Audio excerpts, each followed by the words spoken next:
و بالاخره جما توی قسمت 7 سریال سیورنس خیلی از گره‌های داستانی برای ما باز شد. قسمتی که از همون تصاویر ابتداییش با خیلی از قسمت‌های دیگه متفاوت بود، قسمتی که ما رو به یه طبقه دیگه از لومن برد و همچنین به یه لایه دیگه از داستان پیچیده سیورنس.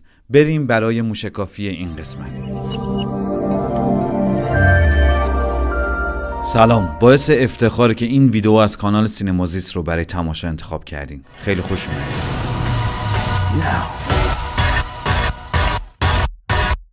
توی این قسمت از آشنایی مارک و جما رو شاهد بودیم تا لحظه‌ای که خبر مرگ جما رو به مارک دادن.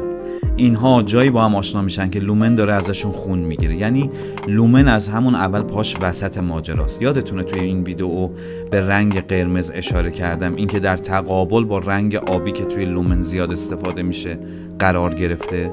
به این آکواریوم اشاره کردم که 2 ماهی جدا از هم رو نشون میده که یکی آبیه یکی قرمز. حالا شکل تصویربرداری صحنه‌های زنده و زیبای فلشبک که مربوط میشه به رابطه بین مارک و جما، یه طرحرنگ قرمز اضافه شده و توی بخشی از صحنه‌ها لباس این 2 هم قرمزه. اینا کدایی هستن که سریال از قبل ناخودآگاه ما رو باهاش آشنا کرده. از طرف دیگه جما رو توی لومن میبینیم که توی اون طبقه پایین هر روز به چندین اتاق سر میزنه و توی هر اتاق که هر کدوم مال یه پروژه هستن که مارک داره تکمیل میکنه یه حسی رو تجربه میکنه. متوجه میشیم اون بخشی از لومن که برت توش کار میکرد انگار در کل در خدمت این بوده که وسایل لازم برای اتاقهایی که جما توی اونها میره تأمین کنه.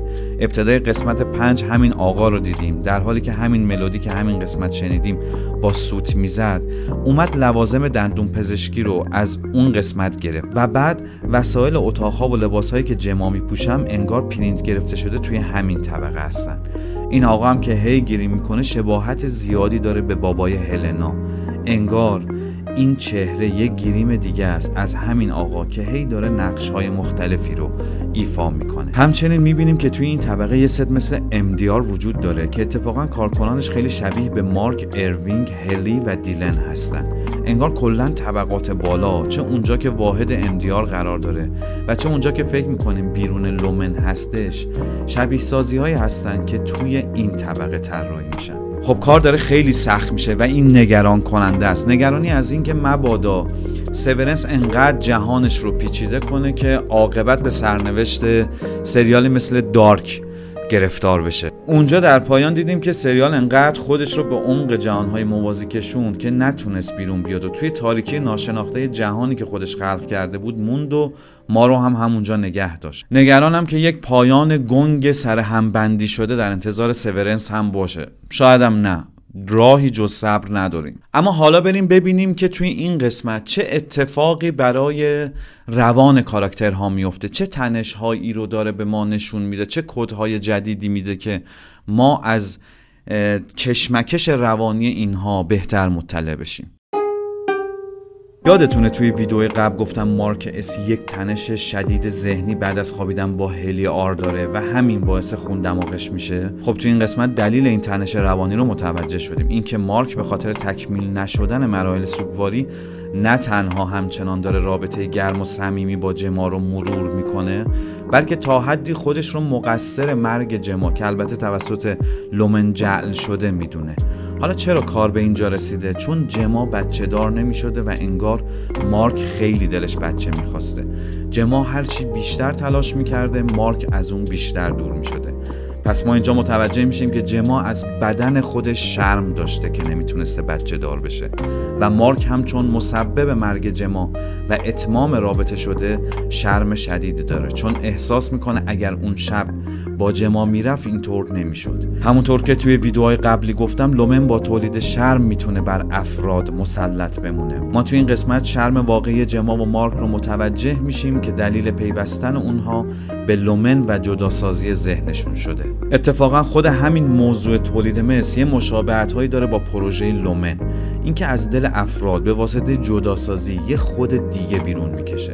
احتمالاً توی قسمت‌های بعد معلوم میشه اینکه جما نمیتونسته بچه دار بشه بخشی به خاطر شیطنت‌های لومن بوده، چون تو این قسمت دیدیم که لومن به خون مارک و جما دسترسی داشته و همچنین از قبل هم میدونیم که لومن در کار تولید دارو و درمان هم هست. از طرف دیگه یک کد کوچیکی که تو این قسمت به ما داده میشه اینه که توی این طبقه زیرین درها با آنالیز خون کارمندها باز میشن، نه مثل طبقات بالا با کارت. پس لومن احتمالاً یه دستکاری توی ژن‌های جما داشته و از خیلی قبلتر برای مارک و جما برنامه ریزی کرده بوده. تولید مثل به نوعی از امید به زندگی میاد. وقتی یکی زندگی رو جایی با شکوه و جذاب میبینه تصمیم میگیره یک نفر دیگر رو هم به این زندگی دعوت کنه. از سوی دیگه شرم باعث میشه طرف از خودش بدش بیاد و مانع از این میشه که یکی مثل خودش رو به این جهان بیاره. شرم با احساس گناه فرق میکنه. احساس گناه مربوط به یک عمل. ما یک کاری انجام میدیم که درست نیست و نسبت به کارمون احساس بدی پیدا میکنیم. این احساس پیدا میشه ما اون کار رو دوباره تکرار نکنیم و در نتیجه به ما رشد میده. اما احساس شرم یک موضع کلی نسبت به خودمونه. یعنی وقتی احساس شرم داریم احساس بدی در مورد خودمون پیدا کردیم، در مورد کلیت خودمون احساس منفی داریم. این دوتا با هم کلی تفاوت دارن. شرم در نتیجه این به وجود میاد که تو ضعف رو نمیپذیری و چون ضعف داری نسبت به خودت منفی میشی. جما توی هر کدوم از اتاقها که میره با یه درد میاد بیرون. یه جا فکش درد میکنه و یه جا با درد دست شدید بیرون میاد. چون جما از بدن شرم داره که نتونسته یه بچه برای زندگی مشترکشون تولید کنه، لومن با دادن درد فیزیکی به اون دائم این بدن درد سرساز رو یادآوری میکنه تا این احساس شرم باقی بمونه و بتونه قدرت خودش رو بر جما حفظ کنه. درباره ارتباط بین شرم و هویت و استفاده‌ای که نهاد قدرت از این ارتباط میکنه حرفای زیادی هست که من احتمالاً تو ویدیوهای بعدی مفصل‌تر راجع بهش صحبت بکنم. همینقدر بگم که شرم در نتیجه رابطه با دیگری به وجود میاد و هویت هم چیزیه که بخشش توسط جامعه به ما داده میشه و نهادهای قدرت اینطوری از این رابطه استفاده میکنن که یک هویت استاندارد میسازن تا هر کسی که هویت خودش رو بیرون از این چارچوب و استاندارد برد احساس منفی نسبت به خودش پیدا بکنه. در مورد این موضوع توی ویدیوهای بعدی بیشتر صحبت خواهم کرد. فرم این قسمت برای من خیلی جذاب بود. شما رو نمیدونم، نظرتون رو بهم بگین. توی قسمت کامنت ها بحثای جالبی مطرح میشه که شما ایجادش میکنین. من از شما چیز یاد میگیرم. نمیدونم شما مثل من بعد از این قسمت ترسیدین از این که سیورنس انقدر جهانش رو پیچیده کنه که نتونه از این 1000 تو بیاد بیرون یا نه شما اوکی بودین. بهم بگید و خیلی ممنونم که این کانال رو دنبال میکنید. باعث افتخار منه. تا ویدیوهای بعد، خداحافظ.